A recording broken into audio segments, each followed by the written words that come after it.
Everyone, welcome to nursing chronicles YouTube channel. आज के इस वीडियो में हम अपकमिंग आरआरबी नर्सिंग सुपरिटेंडेंट के लिए मल्टीपल चॉइस क्वेश्चन को सॉल्व करेंगे। आज के सीरीज का फर्स्ट क्वेश्चन है हमारा, a patient develops a persistent dry cough after starting treatment for hypertension, which drug is most likely responsible. एक पेशेंट है हमारे पास जिनको की हाइपरटेंशन का स्टार्ट किया है और ट्रीटमेंट स्टार्ट करने के बाद में पेशेंट को डेवलप हो रहा है परसिस्टेंट ड्राई कफ। तो परसिस्टेंट ड्राई कफ के लिए कौन सी ड्रग रिस्पांसिबल है? ऑप्शन ए enalapril, option B एम्लोडिपिल, option C metoprolol, option D हाइड्रोक्लोरोथाइजाइड। Right answer है हमारा यहाँ पर ऑप्शन ए इनालाप्रिल।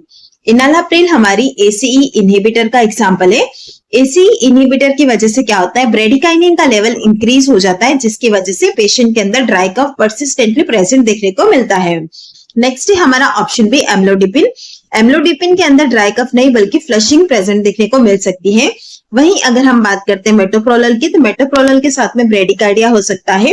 और लास्ट है हमारा ऑप्शन डी हाइड्रोक्लोरोथाइजाइड। हाइड्रोक्लोरोथाइजाइड की वजह से हाइपोकैलेमिया का रिस्क रहता है। तो इस तरह से आप देख सकते हैं हमें कंडीशन दी गई थी परसिस्टेंट ड्राई कफ की, तो वो हमें प्रेजेंट देखने को मिल सकती है ऑप्शन ए इनालाप्रिल मेडिसिन के साथ में। हमारा what is the recommended site for venipuncture in an adult patient.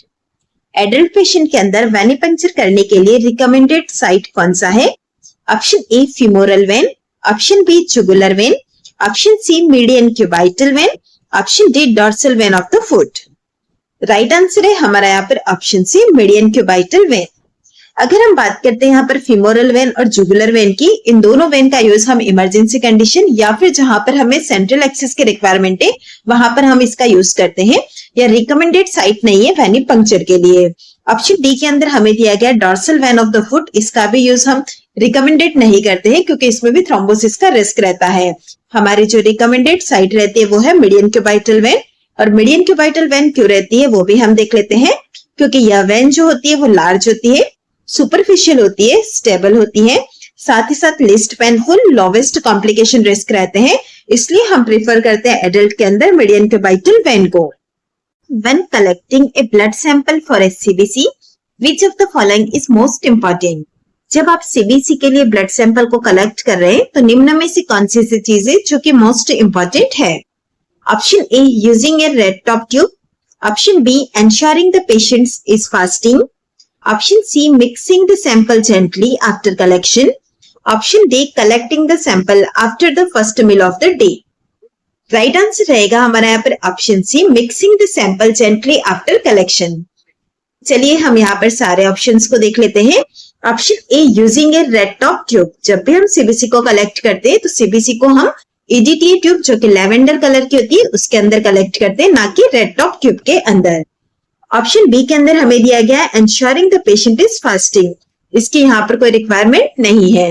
Option C जो कि हमारा राइट आंसर है, सीबीसी के लिए सैंपल हम ईडीटीए ट्यूब के अंदर कलेक्ट करते हैं और फिर उसे जेंटली मिक्स करते हैं ताकि क्लॉट फॉर्मेशन से प्रिवेंट कर सके और हमें एक्यूरेट रिजल्ट मिल सके। लास्ट है हमारा option D collecting the sample after the first meal of the day, इसकी भी रिक्वायरमेंट नहीं है। चलिए हम देख लेते हैं कि बल्ब किस तरह का दिखाई देता है। आप यहाँ पर देख सकते हैं, यहाँ पर हमें लेवेंडर कलर का बल्ब दिख रहा है जो कि ईडीटीए ट्यूब के नाम से भी हम कहते हैं। इसके अंदर एंटीकोएगुलेंट जो प्रेजेंट होता है उसका नाम है ईडीटीए, जिसका फुल फॉर्म होता है एथिलीन डाइएमाइन टेट्राएसिटिक एसिड। इसके अंदर आप सीबीसी यानी कि कंप्लीट ब्लड काउंट जब हमें करना होता है टेस्ट, तो उसका सैंपल कलेक्ट करते हैं।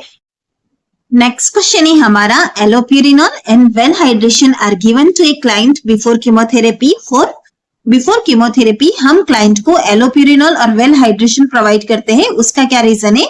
Option A pneumocystis carinii pneumonia, option B coagulopathy, option C tumour lysis syndrome, option D वेनाट्रॉन। राइट आंसर है हमारा यहाँ पर option C tumour lysis syndrome. Chemotherapy से क्या होता है, रैपिडली कैंसर सेल जो होती है वो डिस्ट्रॉय हो जाती है, जिससे क्या होगा, कैंसर सेल के ब्रेकडाउन होने से यूरिक एसिड का एक्यूमुलेशन बॉडी के अंदर ज्यादा बढ़ेगा। अगर इस कंडीशन के अंदर हमने कीमोथेरेपी से पहले ही एलोप्यूरिनोल और वेल हाइड्रेशन प्रोवाइड किया है तो इससे यूरिन आउटपुट इंक्रीज होगा और यूरिक एसिड का एक्यूमुलेशन भी कम होगा। अगर हम सिंपली कहें तो एलोप्यूरिनोल और हाइड्रेशन से हम प्रिवेंट कर सकते हैं ट्यूमर लाइसिस सिंड्रोम को, इसीलिए इसे बिफोर कीमोथेरेपी दिया जाता है। नेक्स्ट क्वेश्चन है हमारा, a patient is prescribed morphine for severe pain relief Which of the following route of administration is most commonly used for morphine in a hospital setting? एक patient है जिसे कि severe pain relief करना है, उससे morphine prescribe की गई है। अब हमें यहाँ पर यह पूछा गया कि पेशेंट हमारा हॉस्पिटल सेटिंग में है और मॉर्फिन को यूज करने के लिए हमारा most commonly route of administration क्या रहेगा?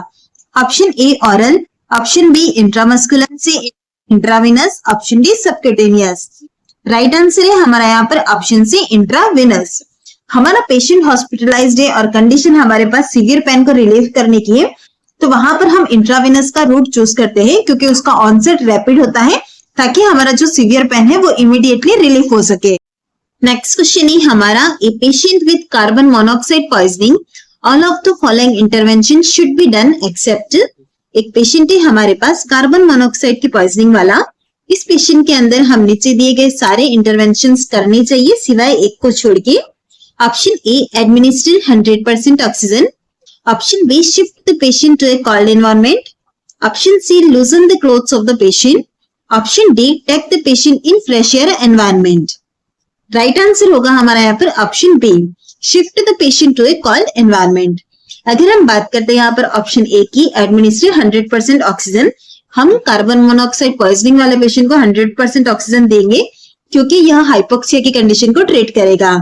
नेक्स्ट है हमारा shift the patient to a cold environment, तो कोल्ड एनवायरनमेंट के अंदर शिफ्ट नहीं करेंगे, यह अननेसेसरी एक्शन है और दूसरा हार्मफुल भी हो सकता है। ऑप्शन सी के अंदर हमें दिया गया लूजन the clothes of the patient, हम पेशेंट के क्लोथ्स को लूज करेंगे, इससे उसका वेंटिलेशन इंप्रूव होगा और पेशेंट भी कंफर्टेबल फील करेगा। और लास्ट है हमारा take the patient in fresh air environment, अगर आप पेशेंट को फ्रेश एयर के अंदर ले जाएंगे तो इससे क्या होगा, उसका एक्सपोजर रिड्यूस होगा। नेक्स्ट क्वेश्चन है हमारा, which of the following diagnostic test is most commonly used to diagnose multiple sclerosis.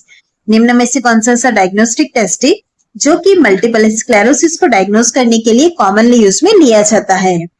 Option A X-ray of the spine, option B MRI of the brain and spinal cord, option C electroencephalogram EEG, option D blood test for infection marker. Right answer है हमारा यहाँ पर option B, MRI of the brain and spinal cord. अगर हम बात करते हैं multiple sclerosis की, इस डिजीज के अंदर यह डीमाइलिनेटिंग डिजीज होती है सेंट्रल नर्वस सिस्टम की।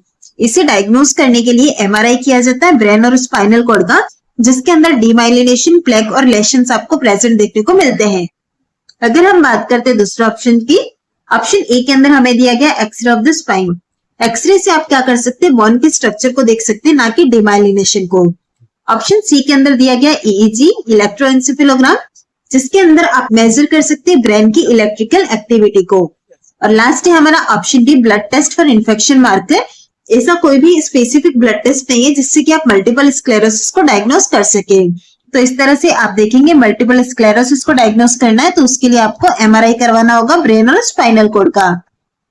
नेक्स्ट क्वेश्चन है हमारा, which of the following is a common sign of graft occlusion after coronary artery bypass grafting surgery. CABG surgery के बाद में निम्न में से कौन सा ऐसा कॉमन साइन है जो कि हमें इंडिकेट करता है कि ग्राफ्ट ऑक्लूजन हो गया है? Option A increased chest pain, option B decreased oxygen saturation, option C rapid heart rate, option D low blood pressure. Right answer होगा हमारा यहाँ पर option A increased chest pain. चलिए हम इसका रेशनल देख लेते हैं।